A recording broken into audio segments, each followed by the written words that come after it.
title of our talk today is Mexico and the United States from a Mexican Perspective. Carlos Gonzalez Magallon served in the United States Consulates of St. Louis, Missouri, Albuquerque, New Mexico, Nogales, Arizona, and Houston, Texas. He was the Mexican delegate to the United Nations in New York and at the Mexican Embassy in Washington, D.C. He also served in Colombia and Greece, was ambassador to Yugoslavia and New Zealand, and was the Mexican consul in Osaka, Japan. We welcome him and also his beloved wife.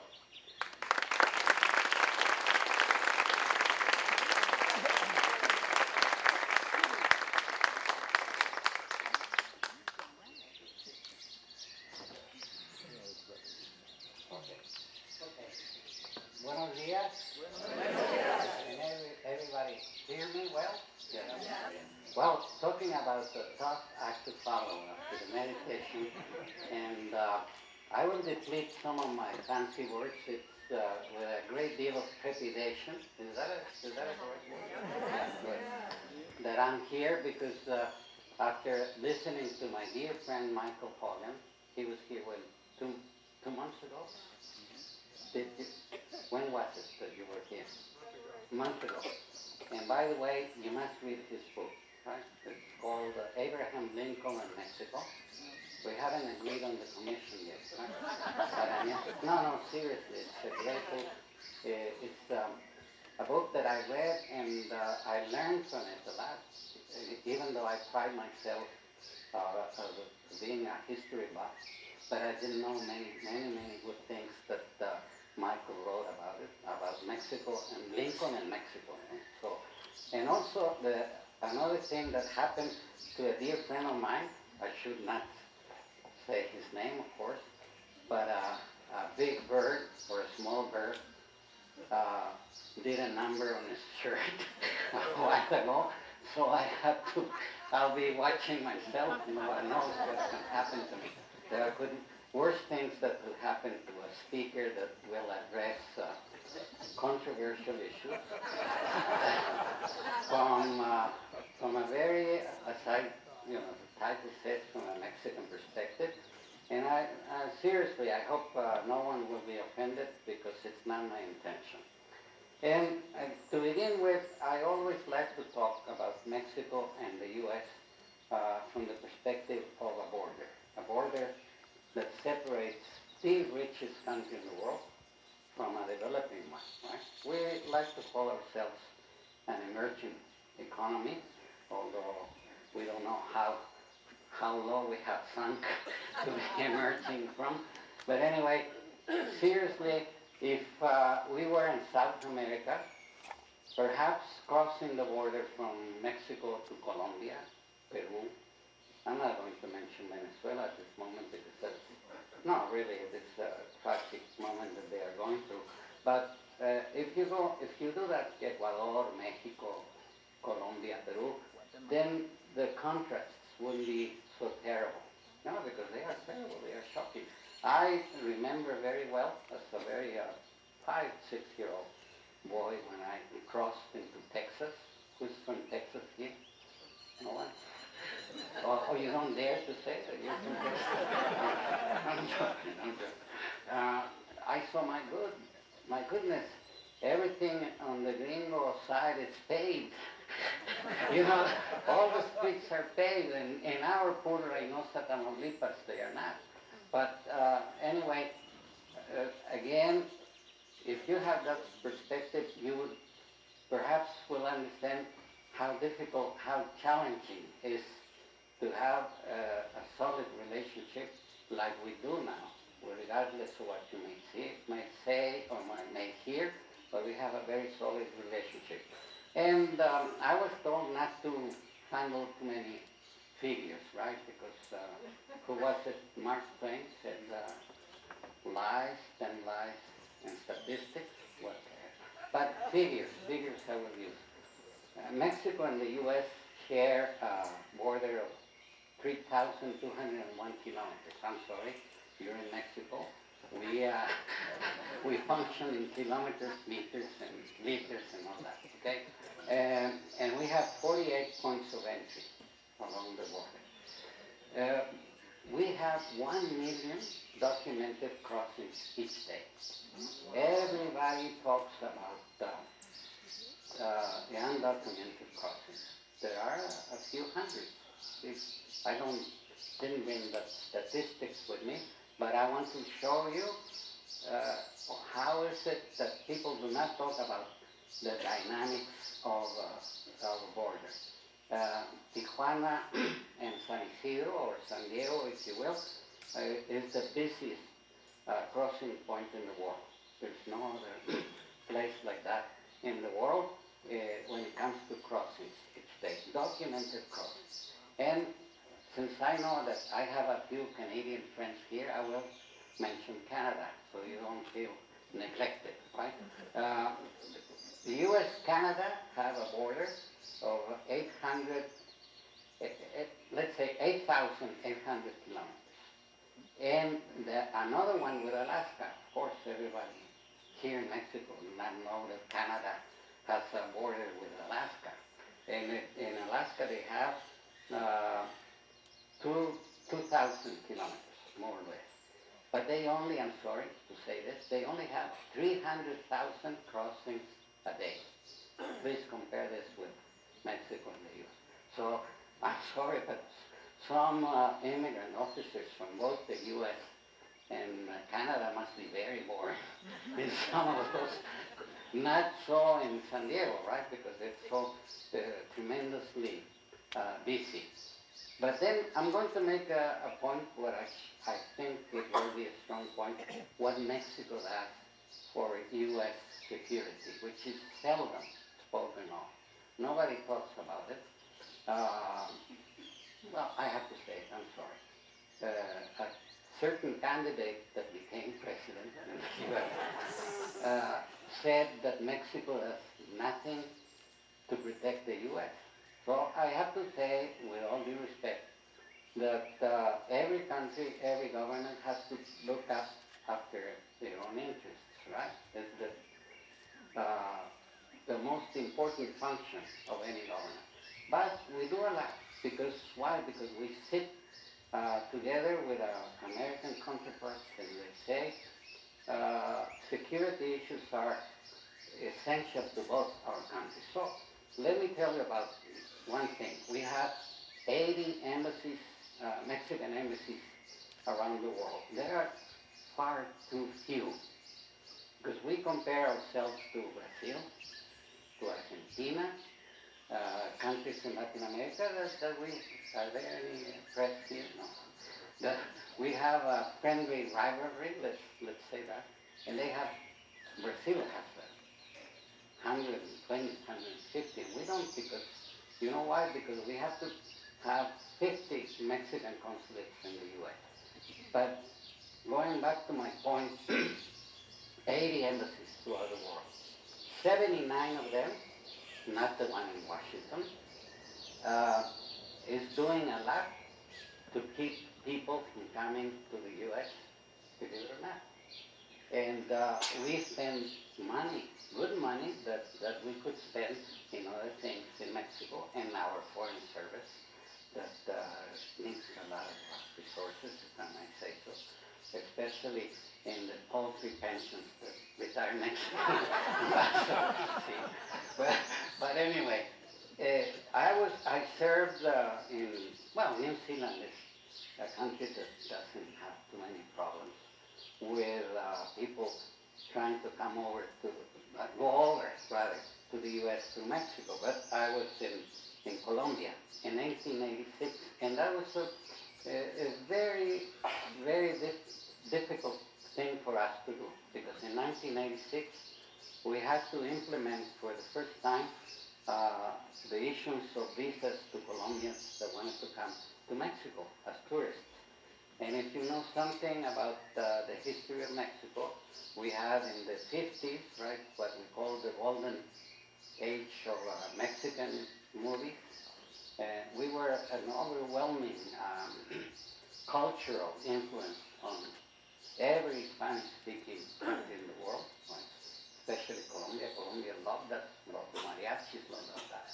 And there were really lots of Colombians and Peruvians and Ecuadorians and many other nationalities that wanted to come to Mexico to see the mariachis in the flesh, because they do have mariachis over there and very good. But anyway, we have to require from Colombians exactly the same thing that the U.S. Embassy in Bogota asked for any other tourist. And it was a terrible thing for us, because they called us and they sent us messages to our mamacitas, if you know what I mean.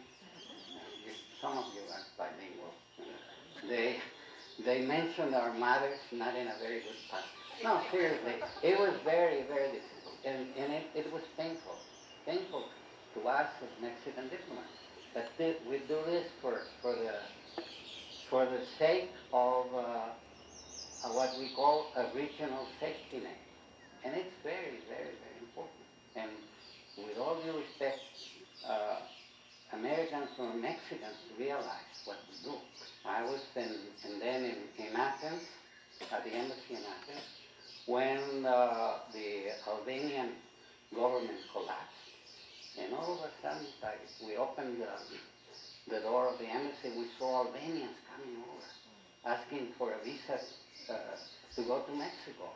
And again, the same thing. I was in Belgrade, the same with Bulgarians, right? And of course, Serbs. And again, we have to say, no, this is a net that we have because we do a lot of work with the U.S. and because we see that it's a shared responsibility, right? So we share our responsibility and we have to work very, very closely together. And coming and talking about shared responsibility, we do this vis-a-vis Central America. Central America is a key, a very, very important region in the world for us, needless to say. We're neighbors to Central America. And we, for instance, embarked upon the Merida Initiative, which is very controversial in Mexico. Very, very controversial. Not only, if I may say so, from the left, if you will, point of view, but from many Mexicans.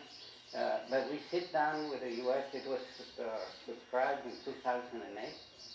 It entails, doing more, and I admit that we don't do enough at our border in the south. But there's the Merida Initiative deals mostly with drug trafficking, but also with human trafficking. And I'm the first one to admit that on a level that perhaps individuals treat Central American immigrants here terribly. The same things that we complain to the U.S. We do this here, but not at the official level, right? Because in 2011, we adopted a law that finally recognized the rights of immigrants, undocumented immigrants in Mexico. And the same things that we complain about as Mexican consuls in the U.S., we were not doing here. For instance, children of immigrants, undocumented immigrants, I'm talking, who were not born in Mexico were denied school rights. And it was shameful to us.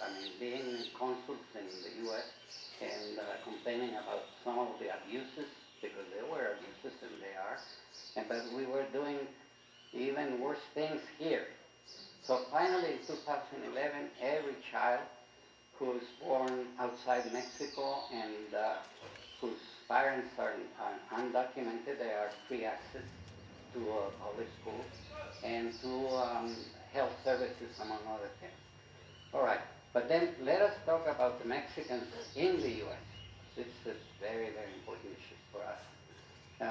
The myth that everybody knows now, or that should know, is that there is a negative, right, inflow of Mexicans into the U.S. In other words, more Mexicans are returning to Mexico than those that they are going. I remember, 15 years ago, more or less, I spoke at an audience, and I said, based upon demographic projections, Mexico in around the year, I didn't have a crystal ball, otherwise I would have invested in Wall Street. But anyway, we said more or less 2011, 2012, there will not be the huge influx of Mexicans going into the U.S. No one believed us, really. I'm telling you the truth. Some of them were polite to me, others not so, but they didn't believe us, and it's happening right now. And if you go through the carretera, Cotepec, you stop at the shop, for instance, that I can recommend some of them. Well, they do give me a commission, not like that. They repair cars and all that. Those are Mexicans who came back after saving money. I'm sure you met many of them. And this is what's happening right now. So this is a myth that we want to demolish once and for all right? And please help us demolish that. So let us talk numbers again. According to the Pew Research Institute, there are 54 million Hispanics in the U.S., which they comprise about 17% of the population. Out of those, about 36 million, they identify themselves with Mexico. But it's a very complex issue. I could spend hours talking about the array, the mosaic of Hispanics and with the Chicanos and Mexican Americans. We were talking about this issue yesterday. But anyway, there are 11.1% of those people out of the 54 million who are identified definitely with Mexico. But this is somewhat scary for some people. I hope not you, but by the year 2060, there will be 111 million Hispanics in the U.S., which there will be 28% of the population. Now, we Mexicans in the Mexican Consulate Network did not do enough to approach them, because for many reasons. But we are now doing that. I think it's very valid, very legitimate, right? Because we want people to identify with our country. Everybody does it. But we were talking about, I mentioned 30 names for us. We were talking about blue dogs. Who remembers blue dogs? Okay. I'm sorry to say this. If there are any relatives of blue dogs, please leave immediately. Now, he made his name by attacking undocumented Mexicans, right? For many years. He said, oh no, it has nothing to do with race. It has to be with the fact that they are undocumented anyway. But the fact is that he attacked us, Mexican consuls, because we were doing things for Mexicans abroad. And as I was telling you, we Mexican consuls got together, and it was like a ribbon of pride when blue dogs attacked us by name. Alas, he only mentioned me once. But anyway, it's a legitimate thing. Yeah, I'd like to work with the people. That this is one of the main functions of a diplomat abroad. Okay, so let us touch upon very sensitive issues, like I will throw it at you, sanctuary cities.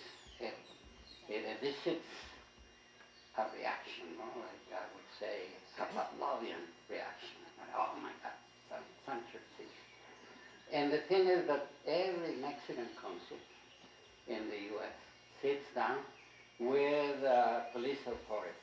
And everyone who's a professional, regardless of his or her points of view, vis-a-vis the Mexicans would tell you, we need to earn the trust of the Hispanic community, right? Whether they are documented or not.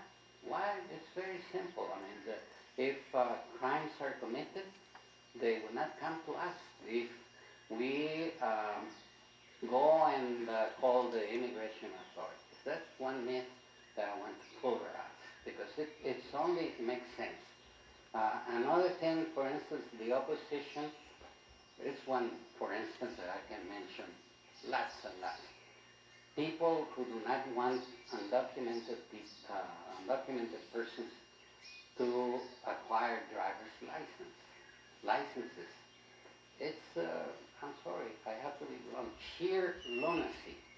If you're going to, because with all due respect, in many parts of the U.S., public transportation is, I wouldn't say it's non-existent, but it's, and there are people there, they have families, they have to feed them, they have to drive, but you don't want them to have, a driver's license. And I can go on and on and on, but I won't. Okay. There are, of course, other issues like DACA. DACA, you heard of DACA? And that's something, I'm in my country, I can say things that I couldn't say over there. I want to be kicked out of, maybe out of this, this meeting. But it makes my blood boil with anger, really. To have children who were brought, who were taken, rather, as babies to the U.S., and that to be denied access to, they are Americans, believe it or not. And this is what I kept telling many people, including Mexicans. I told them, they are not Mexicans, they are Americans, because if you go to any Mexican consulate and families come over, the children would be always talking to each other in English, not Spanish. Although some Mexican parents, rightly so, tell them that they should speak Spanish, but they are not Mexican. We have lost them. And this is a great tragedy for us because of the lack of opportunities here in Mexico. Some of our very best people had to leave the country. And if you give them the right opportunities to them over there, they do. I mean, the ones that they excel, many of the DACA children, the dreamers, the so-called dreamers, are unbelievable people. And it pains me to see what a talent that we have lost. But it's really terribly unfair, because whether you say that undocumented immigration is a crime, and you may have a right to say so, I of course don't agree, but why the children? Why would you punish the children in that way? And the few who have been deported, because they've been deported, they go to a country which is no longer their own. It was never their own, because they were only born here, right? So this is one issue that I wanted to talk about very briefly. Perhaps I could go on and on, but I won't. Another issue is the health issue in the U.S., not in Mexico. It's really not going to talk about controversial issues that belong to the U.S. alone. No, seriously, I won't. But for instance, vaccination of undocumented children, we did that by having the Mexican consulate, like this concept of medieval churches in Europe, right? Because we had to earn the trust of Mexicans, documented or not, so that they could come over to the consulate. And by doing so, we were able to tell them, look, these are reliable clinics in your neighborhood that you can go and get vaccination, get health, como se dice, health services, right? So we Mexican consulates do a lot, and maybe, and we are, terribly, como se dice, criticized by that. We go out of the consulate. We go to several parts of the jurisdiction of the consulate to serve the community. Well, some local and or federal government officials are closing down on, for instance, they deny us access to public schools out of sheer, como se dice, mezquindad, or who's bilingual here. Pettiness, right? Sheer pettiness, because they say, no, we won't have, I mean, from their point of view, they are right. They are public schools, they're public facilities. They are, financed through government funds. But we are chased, we are, como se dice, the hostile environment we have to work.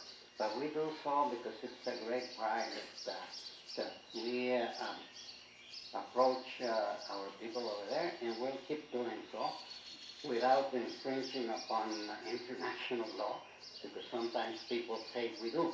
But through education, we have funds that are never enough, but we get together with Hispanic community and beyond.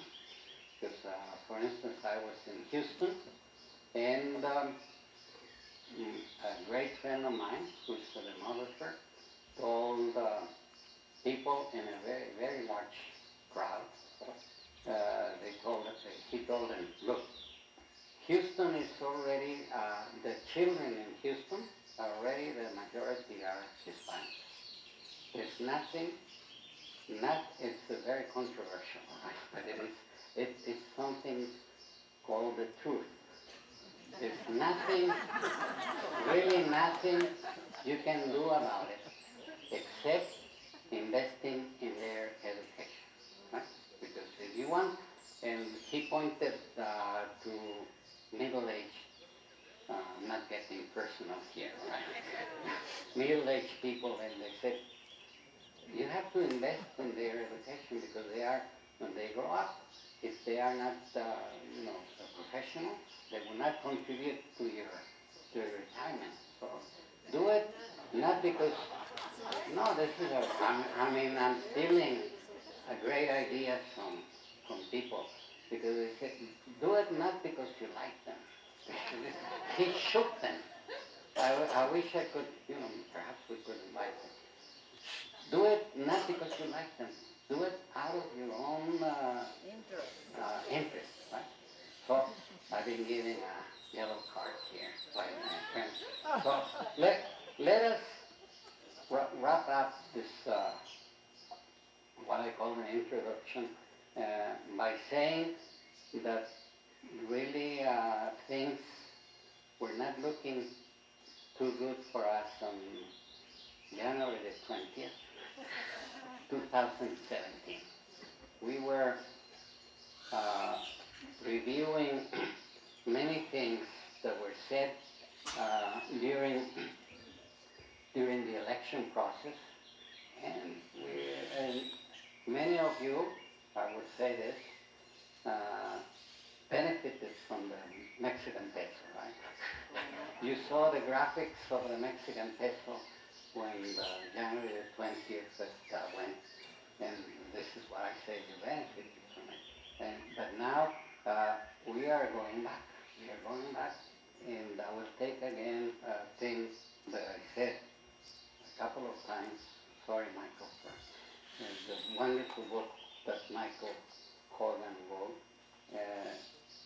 having to do with the terrible war that we had in the Mexico and U.S. All wars are terrible, right? But in 1947, sorry, some of you have heard this many times, and I apologize for that. 1947, Harry Truman visited Mexico, and he lay a wreath on the monument to Los Niños Héroes. Los Niños Héroes were adolescents who died fighting the American invaders. And you are much friendlier than they are. You're welcome to come and to bring as many of you as you want. But those were not very friendly. So anyway, Truman